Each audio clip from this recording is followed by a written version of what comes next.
It'll be a movie review for Videodrome, directed by David Cronenberg, starring James Woods. So, this movie came out in 1983. It it's a very strange movie. I'll talk about non spoilers for a little bit. It's a very strange movie. It's very Cronenberg. I mean, so many things about David Cronenberg are in this movie, like the body horror, a off-putting tone, I would say. Um, Although I enjoy the tone, but it's very strange. It stars James Woods. He's great in it. He's a great actor. Um, I've always really thought James Woods is a really good actor. He So basically, it starts. He is a producer. Yeah, I guess like a producer. Um, of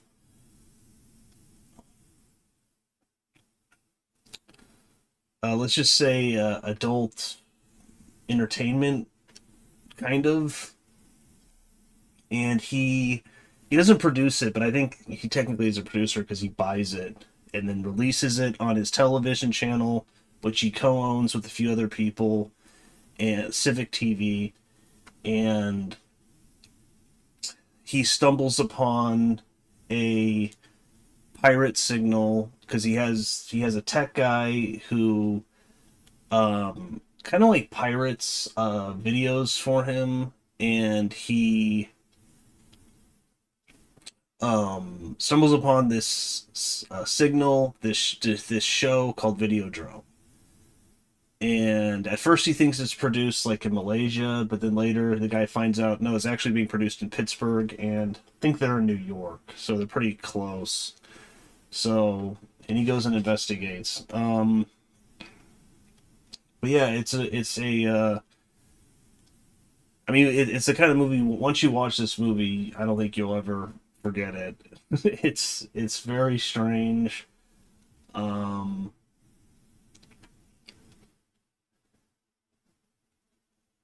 it's very Cronenberg. It's like, what's the movie he just made? Like, that kind of should watch that.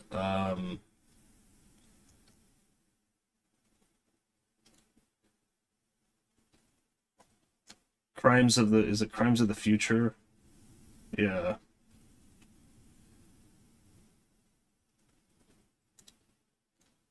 But he made a movie called The Death of David Cronenberg. And it's surreal. It's a short film.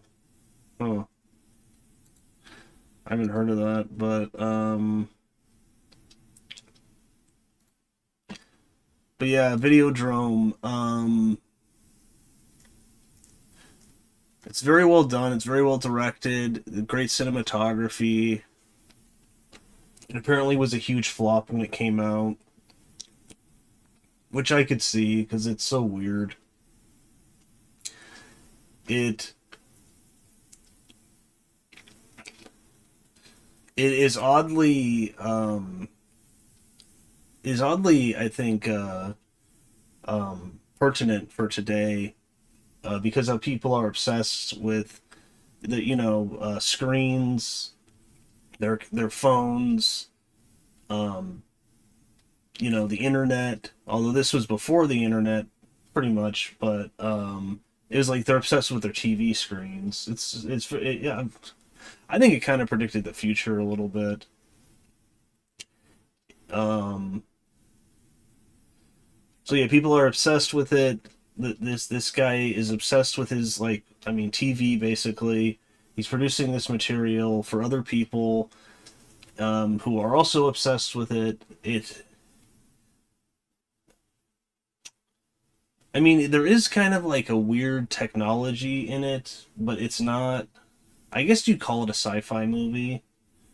They don't really get into the world that much, but it seems like that it could be in the future a little bit from '83, but or it's just an alternate reality of it.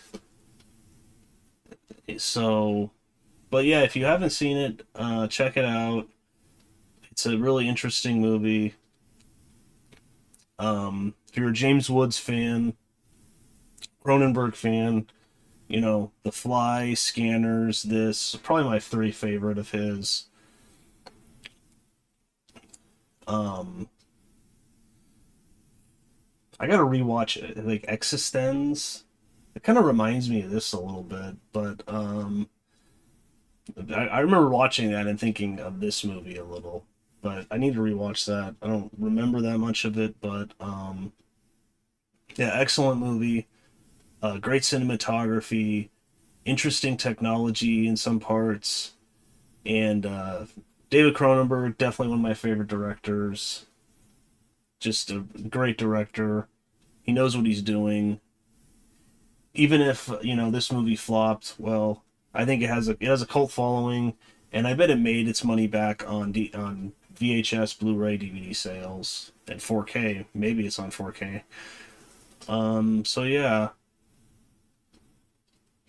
So I'll go into spoilers. So full spoilers. He is interested in this signal, Videodrome.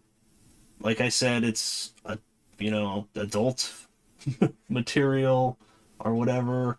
But it's violent, and he thinks he can make a lot of money on it. So he tries to track down where it's made, or his tech guide says it's broadcasting from Pittsburgh.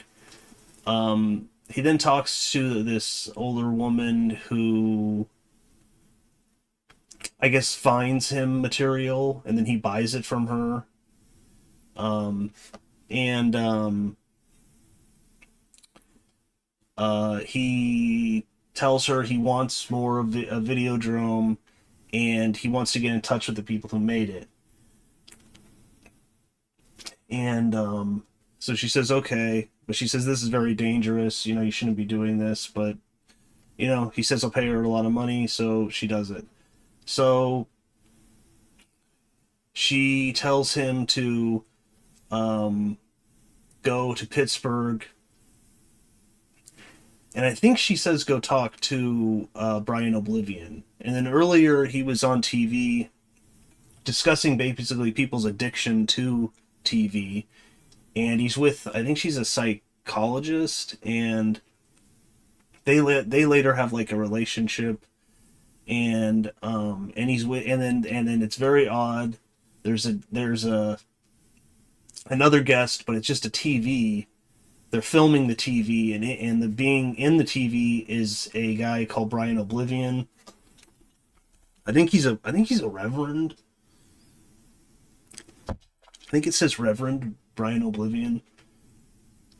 And he says he won't appear in person on TV, will only appear on TV in a TV. And he's kind of like criticizing modern society. And I was reading in the trivia, apparently he was based on Jim Baker, who's a televangelist. He's still alive. Oh, that's interesting. Andy Warhol called the movie Videodrome a Clockwork Orange of the 1980s. That's actually a great way to put it. Wow, nice, Andy Warhol. That's a great way to put it.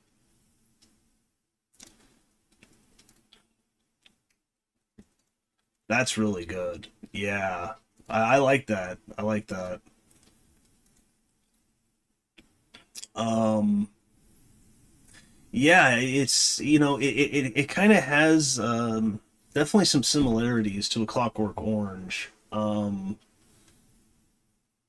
I'd say I like Clockwork Orange more, but that's Stanley Kubrick, so who's maybe my favorite director. So, but that's a whole different thing. But there's definitely similarities. It's about the influence of images, I guess you could say images, on a person's psyche, and how to control people too, which happens later in the movie. But anyways, in Videodrome, he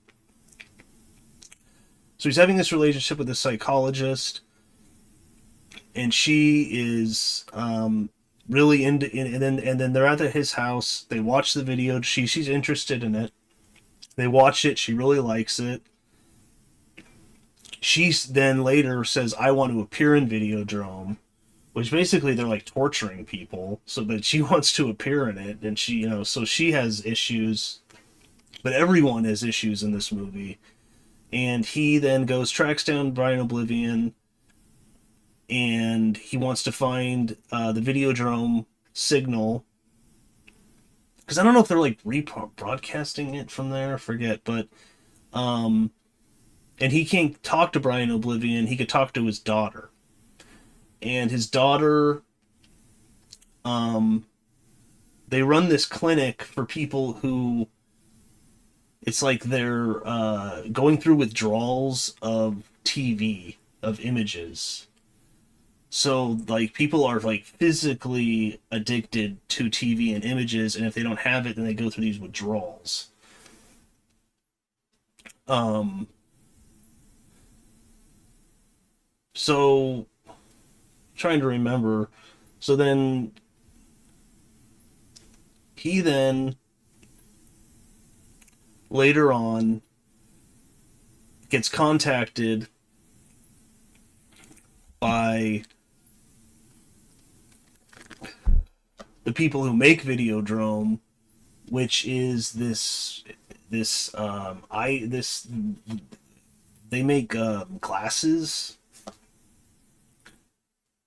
They're called like optical something, and it's funny that, and they're like, we make the glasses. We also make like microprocessors for guidance systems for missiles, and and something else. So it's like they do all these different things, and he gets contacted by them. They put him in a limo. He then goes to the guy, and in this image that I have up, this awesome poster I think someone made, they put this thing on his head, and they're basically going to record his hallucinations. Because earlier, he then goes back to Brian Oblivion, and he finds out that Brian Oblivion is dead, and he had a brain tumor because Videodrome gives you a brain tumor, or it gives you cancer eventually, and it kills you. And a lot of them go insane, and so he starts to have these hallucinations. He starts to like this open wound in his stomach, and then he has a gun, and then he's like and then he puts it in the wound, and the wound eats the gun. It's very strange. And then the gun also later becomes like an attachment to his arm, which maybe you've seen images of. And so then he gets contacted by the people who make Videodrome. He goes to them, they put this thing on his head, then they record his hallucinations. And then basically they're telling him that they want to own his television station, and they tell him to go kill his partners, and which he does. And then he goes and earlier he learns that the tech guy has been working for this company for 2 years in secret, and there was no signal. He just, produced Videodrome for James Woods. So the plot's actually kind of complicated. It's really good. You could follow when you're watching it, but it's kind of in depth. He then, so he learns that he's going to them. He kills his partners, And then he gets angry at them. He goes to the tech guy, and the tech guy has a tape that he wants to put into his stomach. Like he's like now a VCR to play what they want because they control his mind, kind of. But he's rebelling, and he puts this tape that's like breathing. There's some really good effects too. Of course, all practical effects. It's just really awesome practical effects. Most of them I think hold up pretty well. Not all of them, but it's pretty good. And he puts it in his stomach, and then James Wood bites off his hand and then replaces his hand with like a bomb. The guy blows up, and then he kills him. He leaves, and then he goes to the like the CEO who talked to him, who put that thing on his head, and he's going to kill him. And he's giving a presentation for his new spring line of eyeglasses. And he goes there, and he kills him. Um, but yeah, and so this movie, like A Clockwork Orange, is kind of about mind control, how to control people's mind through images, um, through television, through whatever, through film, whatever. Um, and it's a very interesting movie. Yeah, like A Clockwork Orange. I could see Kubrick maybe doing this movie, but he probably was like, I already did A Clockwork Orange, and I don't know. Did Cronenberg write this? Yeah, Cronenberg wrote it, so he wrote it and directed it. So, but yeah, I wonder if Kubrick is a fan of it. Um,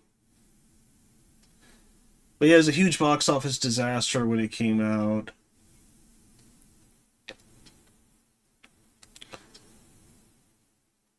Yeah, and Max uses a Walther PPK at various points throughout the film, which is interesting because that's James Bond's gun.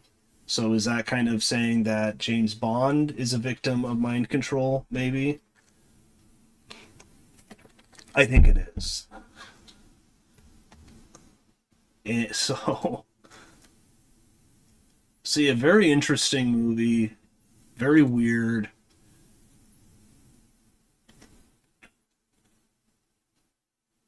Oh, three different endings were filmed. The ending used in the film was James Wood's idea. Yeah, then in the end, he kills himself basically, and he also learns that Videodrome killed basically his girlfriend, who was a psychologist, and I think the lady that he um told to go find the people who made it too. David Cronenberg had to double James Woods for the scene in which Max Wren has a helmet put on his head because both were afraid to a point that he might be electrocuted by it.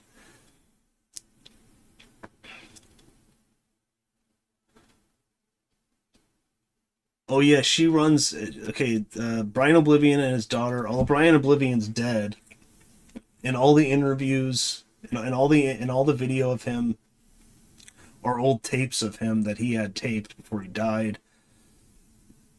And they run like, 'cause I think he's a reverend. They run a mission called Cathode Ray Mission.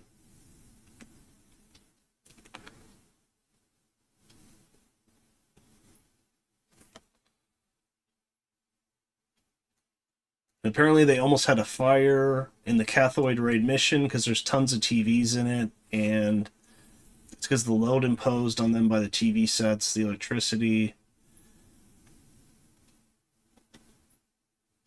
Debbie Harry dyed her signature blonde hair red for the movie. Yeah, she's definitely an attractive woman. Um, but yeah, she's the psychologist, and she's basically tortured by the Videodrome people, which you never see the room that they're doing that in. I mean, he hallucinates the room, and that's the thing. This movie goes into hallucination, into the reality, back into hallucination, into reality. Like you can't even really tell what's real or not. Oh, the film suffered from cuts theatrically due to a studio executive who disliked.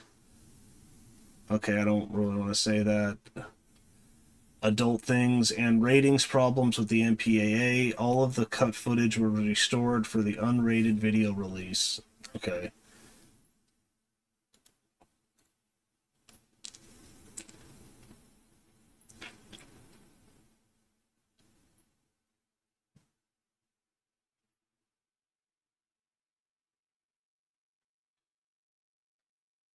It is really interesting he uses a Walter PPK because that's James Bond's gun. I think they're basically, yeah, they're saying, like he's a victim of mind control.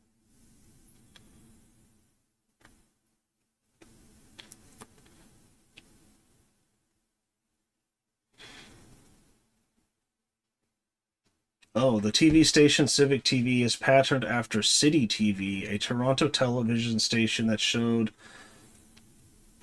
adult things as part of its late night programming. One of Max Wren's partners is called Moses, a reference to City TV's founder Moses. Okay.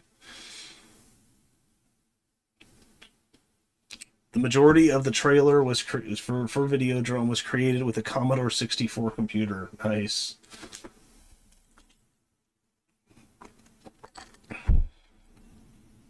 Um, but yeah, it's an awesome movie. It has a lot of things to say. I think it's a very interesting movie. One of Cronenberg's best, I'd say. Um, yeah, if you're into Cronenberg, check it out. It's definitely worth a watch. James Woods gives a great performance. All the acting's really good. But I guess that's about it. Don't forget to like, comment, subscribe, and that's it.